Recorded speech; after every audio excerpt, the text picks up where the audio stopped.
buying a cheaper device that might cost half the price, but it's going to take 2, 3, 4 times the amount of time to do that same treatment. Yep. How does that affect the operations, the profitability of the practice, and how important is speed in that? Yeah. So speed is huge, right? So number one thing is always going to be patient safety, right? Yeah. And then result. Yeah. But the faster I can get that result safely, the better off. Like speed is what is going to either enhance or limit your ability to scale your business. So as an example, let's say laser hair removal, just because it's a very easy example. There are times where I'll walk into a clinic and I'll be like, hey, how long do you book out for like a large area? Say full legs and Brazilian or full back.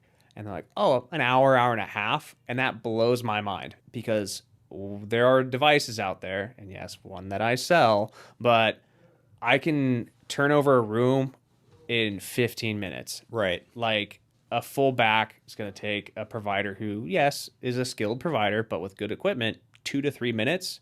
Full legs and Brazilian, 10 minutes. Yeah. So if you're, let's say, doing it in an hour and I'm at 15 minutes, I can see 4 times as many patients. And laser hair removal is one of those things where you kind of have like your industry price based off of your area. Right. Like it's not like just because your device is better that I can now charge 4 times the amount. I'm not going to be able to get $3,000 for legs versus, this other clinic that's charging $300 for full legs. Mm-hmm. Right. So the only way to really scale that is, okay, either A, I need to see more patients way faster, or B, I need to offer other services that are more profitable. Right. Because unless you're moving clinics and giving yourself more space and hiring more providers, typically you're stuck with your 4 rooms to treat, your 2 nurses, your 1 esthetician. Like you pay a nurse $50 an hour to operate this machine. It takes them an hour to do 1 full area when they could have possibly seen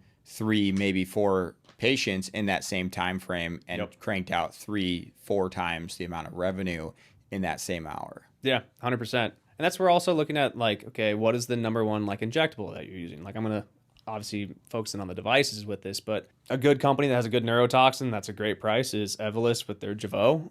Everyone, patient awareness is, Botox is the Kleenex brand name, right? Yeah. And Botox is great. It 100% is, but it's a little expensive compared to some other stuff that is also very good. Right. Allergan, don't come after me. I love you. But if I'm a provider or I'm a business owner and I can get most of my patients to use, say, Jeuveau, I can have a healthy increase on my revenue from this doing the exact same thing. Right. But typically with the device side of things, the faster I can turn over that room, the more money I'm going to make. Or I need to do a treatment that is going to give me a higher ticket price. Right. Right. And so that's where I think a lot of people, they look at microneedling, RF microneedling as this great treatment, and it does have a lot of benefits, but there's a lot of chair time with that, right? A lot of pain too.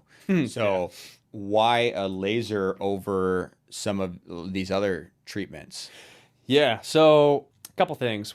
One, just the actual result that you get. RF microneedling is great. Again, I have an RF microneedling device that I can sell, and you can get a good result. But typically when people are thinking, oh, I have acne scars or I'm wanting to improve the texture of my skin, I can get a better result faster with a laser and with probably the same downtime and healing.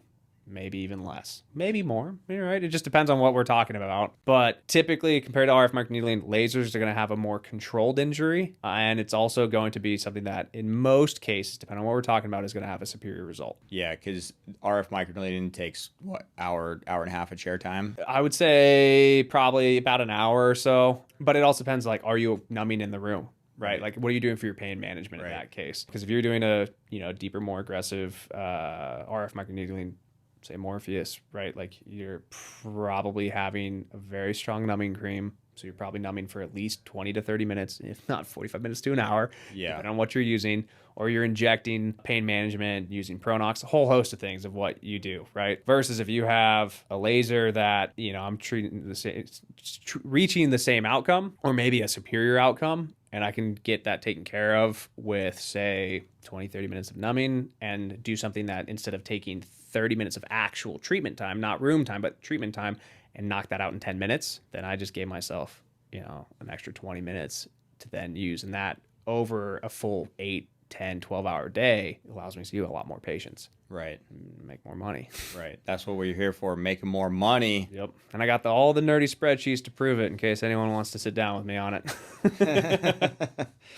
Yeah, you definitely need to project all those numbers out because I see a lot of these clinics, they just have no clue. They see a device, they buy it, and then they come to me to clean up this mess, and they're like, we don't have any patients. I've got a $6,000 bill or $10,000 bill I got to pay every single month. We need help with marketing, and I've seen more clinics go under from device purchases than anything else. Devices are really cool, fancy toys, but they can be expensive. But ideally, you're going to use it right and have the patience for it, and it'll be a very profitable toy, right? And it'll make you a ton of money. So when purchasing a device, I know some of these companies, they offer some marketing solutions. Some of them might even bundle it into their financing. What are some of the cautions that these businesses should take when it comes to these marketing programs? Yeah. We won't mention the at least I know one company for sure that bundles in and taxes lots of marketing, Yes. and it results in zero patients for these Yeah. businesses. So when it comes down to purchasing, setting up the marketing plan, what's the best way to go about that? I think outside sources typically, and I'm sure I'll get some flack for this from companies that I currently or have previously worked for, but realistically, like the company marketing, yeah, their brochures, their banner stand, right, their in-office videos, social media package, like cool, all that stuff, good to go, use it, right? But if I'm gonna do like my SEO on my website, or I'm gonna do in your case like my ads on Google or Facebook or social media advertising, if the stuff is getting pre-bundled in with the device purchase, there's a couple things that you should know about this. One, if a company's able to give you $40,000 or $20,000 in marketing, either A, the marketing is not truly worth that, Right. because they're paying a fraction of that. But another thing is, if they're just cutting you a check for 40 grand to then use, like, okay, that just came out of margin that you probably could have not spent. Don't get me wrong, like companies that I've worked with, they'll have different marketing stuff, but it's typically much smaller. It's like 3 grand, 5 grand, or 3 months, 6 months of like an intro thing with a company that can work and it can go well. But a lot of times, if it sounds too good to be true, it probably is.